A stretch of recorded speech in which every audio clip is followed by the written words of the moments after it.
Here at Unlimited Cosmetology, we are now offering our aesthetic program and services to the public. Please come down and enjoy a massage or facial.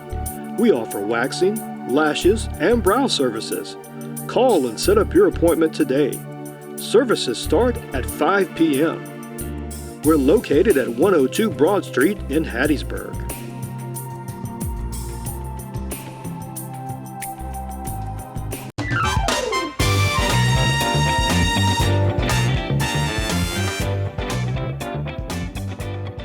Well, hello, I'm so happy that you joined us.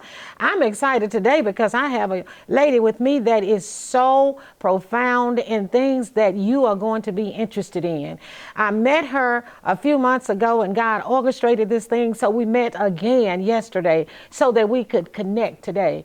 Now, we know that's a God thing, so I won't go any further on that, but I want to, at this time, introduce to you a very gifted lady who wears many hats. She has worn many hats in the past, but she's still wearing many hats. So she is none other than Shirley Harrington. I'm going to say minister. Can I call you minister? Fully ordained. Okay, Minister Shirley Harrington, and she is a native Mississippian. In fact, she's from my hometown, Jackson, Mississippi. And she has written many things. She's written poetry, she has written commentaries, and she's written public speeches like I have. So we have a lot in common. But the most important thing she has written is this book, and it's called Grown at 13. Now, you know this is an interesting book if you are grown at 13 years old. We're going to find out about that today. She's a member of many organizations. She has done many things for the first time for blacks to do. We're going to get into that as well. So I'm not going to tell you any more about that. I'm going to let her talk and tell you. So at this time, I want to introduce to you Minister Shirley Harrington. May I shake your hand for being on my program? Thank you so much. And I want to call you Miss Hannah. That's fine. All right. That's fine. That's fine. I'm a minister too. But you don't have to put minister. Everybody call me Hannah. Nobody calls me minister. Okay. But I want to is there anything you want to say to the audience about yourself before we go into the questions that I have not said? You know, what I am on now is a real spiritual journey. Being 73 years old and having traveled around the world, for God to have brought me back to Mississippi at this phase of my life, and then reacquainting me with people that I knew 50 years ago in a profound way. I am just humbled. And I'll say, Hannah, what I really feel more than anything else today is just blessed. Praise God. Blessed to be able to share. Blessed to be able to talk to people that cannot see me. Yes. Or I can't see them. And then know that what God has for me to say, I know it will impact their lives. I like that, blessed. That's what I say every Sunday before I go off TV. Be blessed. Yes. Yeah. And I looked up that word blessed. It has a lot of meaning behind it. But we're going to go on with the questions. Now, you were the first person to do many first-time things in Jackson. Let's talk about some of those first-time things you did. Well, I would not be me if I didn't start with elementary school. I was the first 6-year-old to be put out the classroom. And it was a profound reason. And it was because, you know, the first week you go to school, they ask you, what do you want to be? And I said, I want to be president of the United States. And my first grade teacher said, what? Your mother is a teacher. Your father is in trucking, and you might want to put down there teacher or something. And I said, no. My parents said I can be whatever I want to be. Wow. And of course, I got sent to the principal's office. My parents had to come to school and then explain to me that I could not explain everything to people about my ambition or what they were teaching me. So that was my first of first. And then I would say going to Provine High School in 1966. And even though that was the second year of desegregation, I was one of the first black females to graduate from Provine High School. And I, of course, was one of the first blacks hired in the federal government in Mississippi at the National Weather Service, Department of Commerce, and that was my first employment. So my first are many, and I tell you, it's sort of hard to explain to young people that we are still opening doors, blazing trails, because there are still so many areas where African Americans are not present. Well, it seems to me from listening to you talk, you had that tenacity from the time you were a child that you wanted to do something and you were going to be different if it meant, you were going to do it if it meant being different. And that's what we want our young people to know today. Absolutely. I have said to all the young people I lecture to, and that was the emphasis of writing this book, Grown at 13. It was because I was watching television when a young person had been killed, and they were talking about what the impact of that would be, and then the new movement that the young people were going through organizing. And I said, this is no different from when I was 13. When I was a young person, I had to make a conscious decision when Medgar Evers got killed. I knew him. I had been with him the night before. And now here I am. I have a chance to do something. And so literally, I grew up overnight. Wow. And I can tell that story to young people. I can relate to them better than some of their peers or some of the young adults because they're searching for truth right now. Yes. And any young person that's listening to me right now, if you're 12, 13, 14, 15, 16, in your early 20s, do not think you cannot make a difference. You can, but you got to be authentic, which just means being true to yourself. You got to be true to your mission, and you got to be true to your God. And anything that you want to do, consult your parents, consult those folks that are your guidance professionals in your life, consult your mentors, and then most important, consult God. Yes. And then move out. Move out on what you want to do. The big thing is getting up and doing something. Absolutely. We can dream all day long, but if you don't do anything, it's still a dream. But when you get up and do something, it becomes a vision because you walk into it. Absolutely. Yeah. So we want them to get up and do something, be different. When I was young, I was pretty active. I won awards and all that, but my mother told me something that stuck with me, and it still does.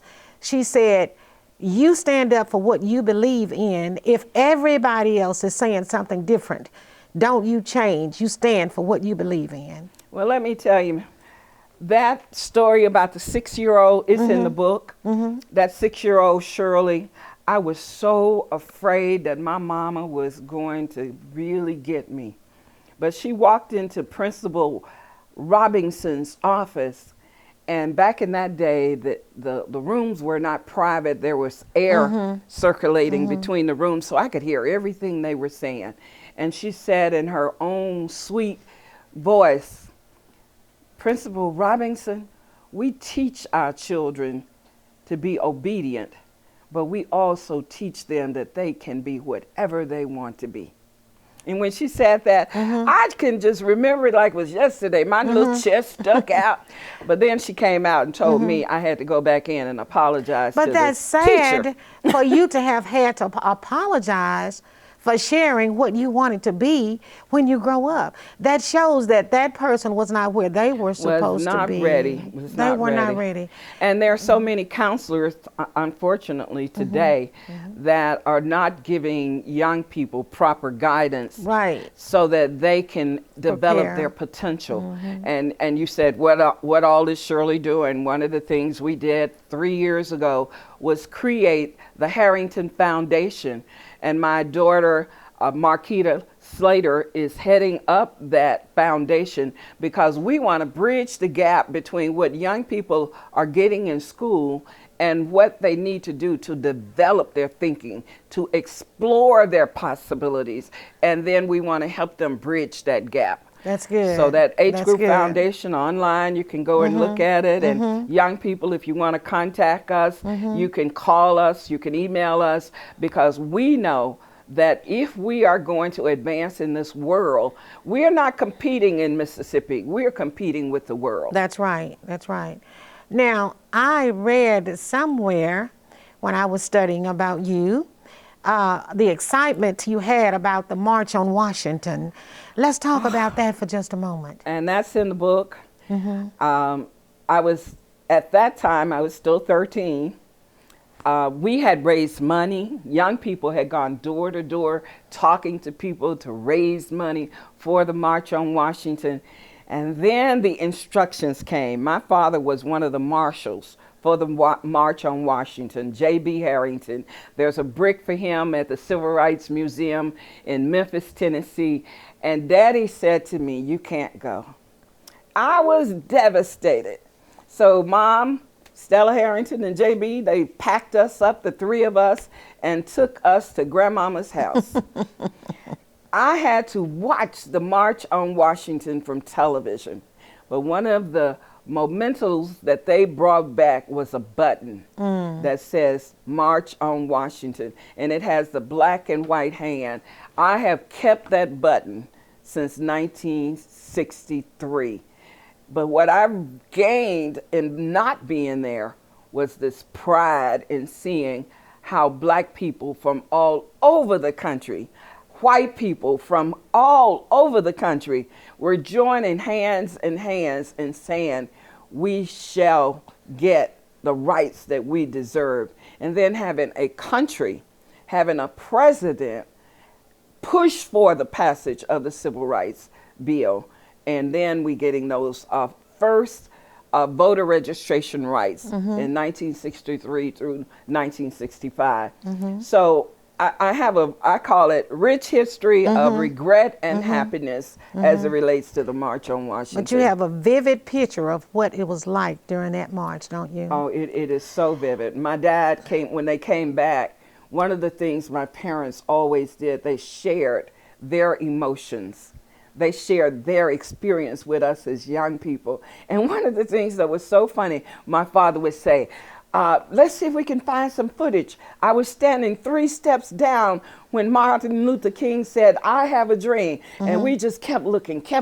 And we finally glanced him with his little cap on and said, there's Daddy. So yes, my memories are so vivid. And speaking of voter rights, your parents did something that was very unusual during that era. Let's talk about that. They voted. Yes, my parents were the first couple to actually go to a Hinds County Democratic convention, and they had 1/4 vote each. And the Hinds County Convention was one of the largest conventions in the early 60s. And nobody knew how they got there, but we did, because in 1956, that was the times when you had to pay poll tax. Daddy sent in his poll tax and asked for voter registration cards. They mailed the voter registration card to 2261 Utah Street. Evidently, nobody knew that was a black community. Right. So my father kept his voter registration card and passed it on down to us through the years, saying, you all need to understand that there are various ways that you can do what you need to do. Wow. And he shared with us that that was the way that they became voters in Hinds County, in Jackson, Mississippi, in 1956. And we're going to take a break. For those of you who don't believe that this is a fact, we're going to show you a copy of what that voter registration card looks like. And you know, I had to actually prove that to some people. They said, oh no. I said, yes. But thank God the proof was in the pudding. That's right. We're going to take a short break. Please don't go away. We'll be right back. If you are being blessed by this program, we need your financial support at this time. Please consider becoming a partner or making a donation to this ministry. Donations can be made using PayPal at Hannah Hopkins Ministries or by mailing your donation to P.O. Box 17405, Hattiesburg, Mississippi 39404. We appreciate your financial support. Please pray about being a part of spreading the gospel of Jesus Christ during this crucial time by making your donation today. If you have a prayer request, please call us. If you don't get an answer, please leave your name and number and someone will call you back.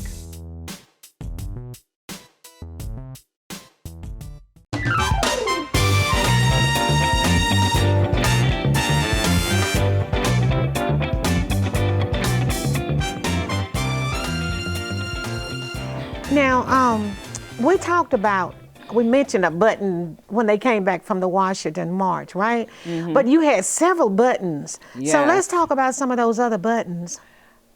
Well, the thing about my life is back then buttons were real primary. Yes. So I have buttons from when Charles Evers ran for Congress, United States Congress. That was totally unheard of, a black running for Congress.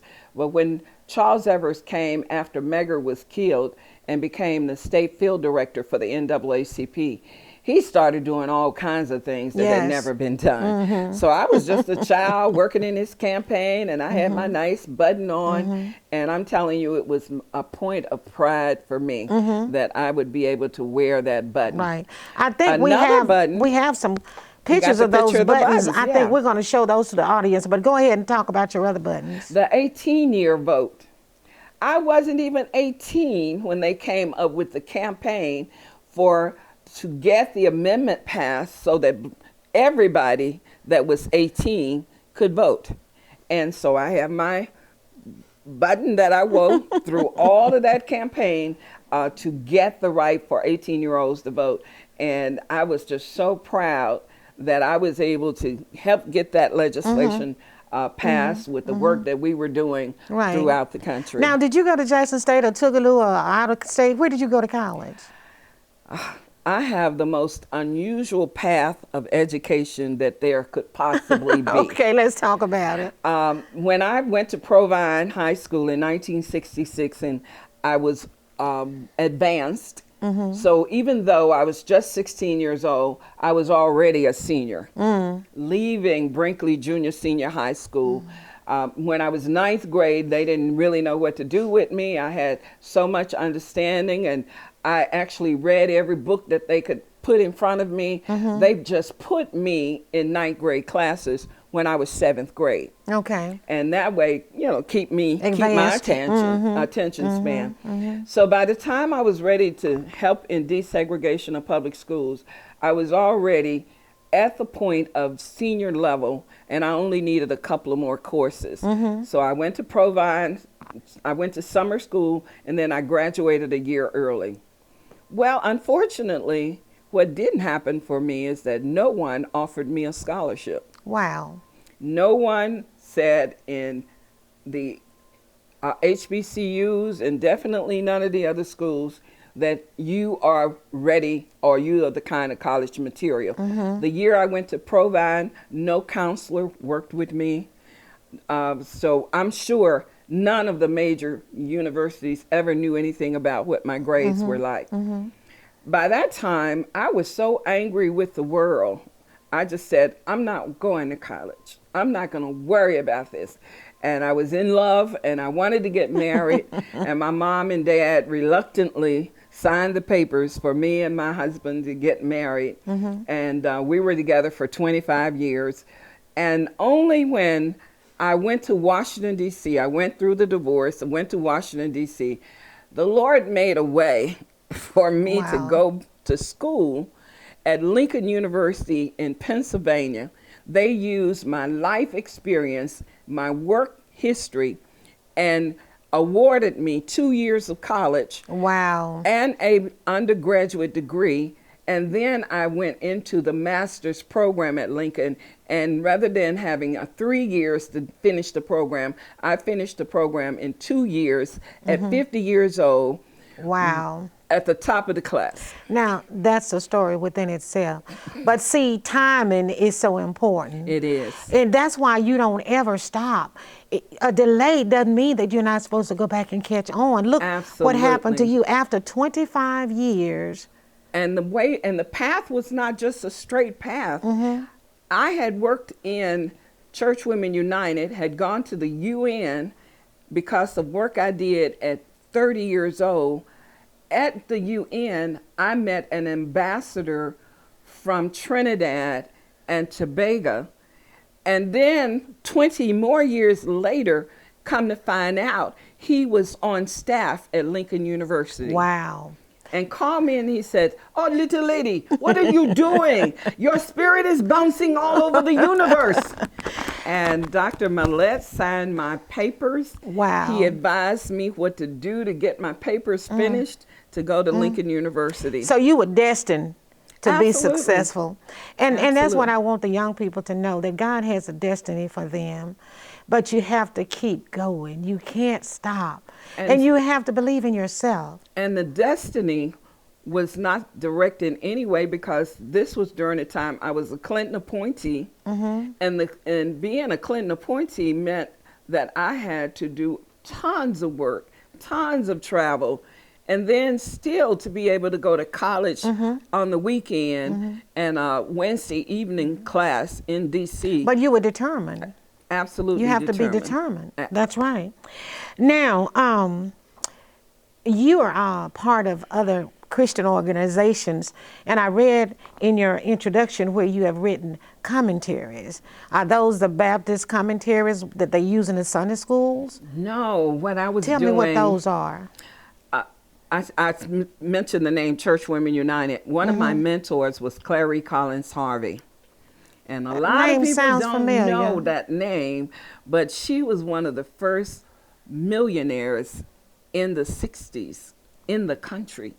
And it was because she inherited Collins Funeral Home. Yes, that's where I remember her. When Yes. you said that, I say, I know that name, yes. And you know, the Collins Funeral Yes, Home had yes. all of the burial Absolutely. companies around the state. And after her father died, she inherited that.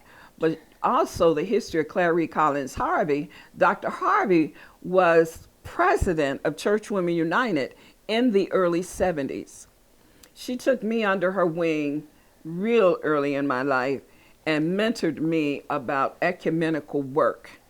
And because of that, that organization, she decided, you are going to join this organization. And within a couple of years, she said, you are going to be state president. Wow. And then another year, she says, I'm going to recommend you to the National Board of Church Women United. And because of that, I did my first international travel to the Philippines in 1989 at 29 years old. And here I am going to the Philippines, looking at the impact of the United States military on the lives of women in the Philippines. And then that's how I got to the UN to testify, writing a commentary with 3 other women of the impact of the military on the United States, on Well, you know what? women in the Philippines. Your heritage is so rich until we could sit here another couple of hours and talk. Unfortunately, we don't have the time, but there's another thing I want to touch on before we close this program out today. What is it that that you've not done, or that you want to do, or what is it that you're doing that you want to continue to do? I think you started out with it, and that is, what is the message to young people? Then also, what is the message to older people? We cannot give up. We cannot stop, and we must have a strong voice for right and for just, not justice, for just walks. What is right, what is just, what it is that God would have us to do. We who know right, those of us who are living as best we know how, we must share that story. So what we need to do is share. Share. Share. Absolutely. How can we do that? Can we go to the schools and talk to the students in the classroom? Can we have a forum within the community where we bring people together? Or do we just share when we are out and about? What's the best avenue to take to share this information?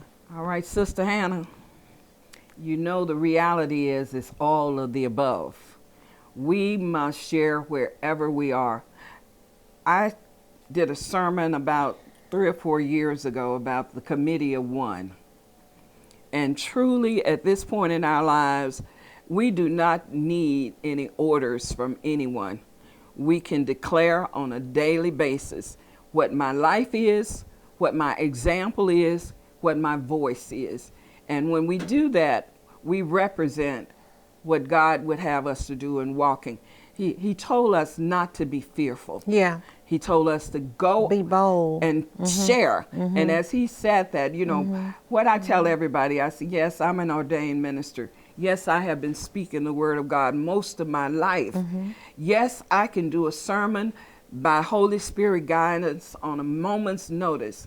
But the reality is that what people will see is my walk. Yeah. And what we do on a daily basis, the show that you're doing, this production, every time we walk out the door, we are a testimony of what we believe.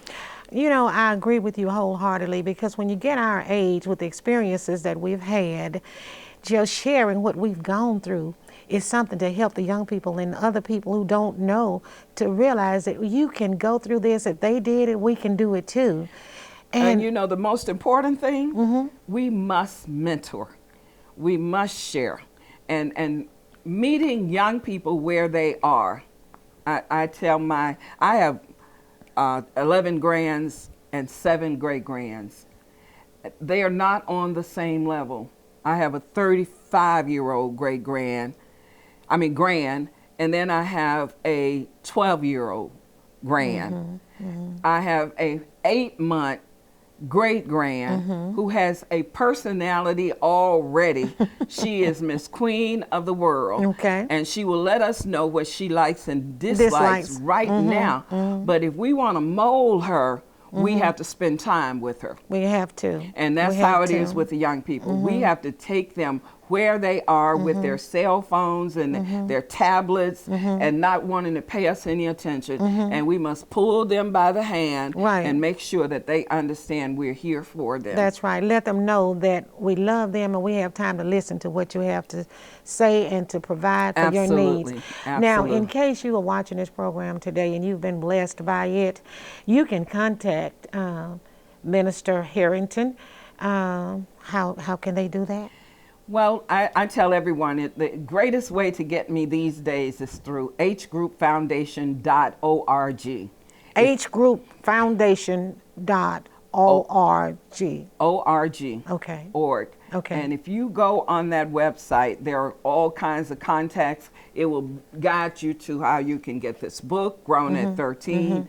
It will give you the email contact that you can go and find Shirley Harrington. And I promise you, we are in contact with everybody that gives us a call, because one of the things we've developed is educational tours, and we have schedules of those that we're taking young people and older people to know what our history is. You have been such a blessing. You've been a blessing to me and to the audience. If you have a prayer request, call my number. I want to pray with you. We want to get you saved today, in addition to giving you this good, rich information. So until next time, this is Hannah Hopkins with Lifting You Higher TV Ministry saying, you be blessed.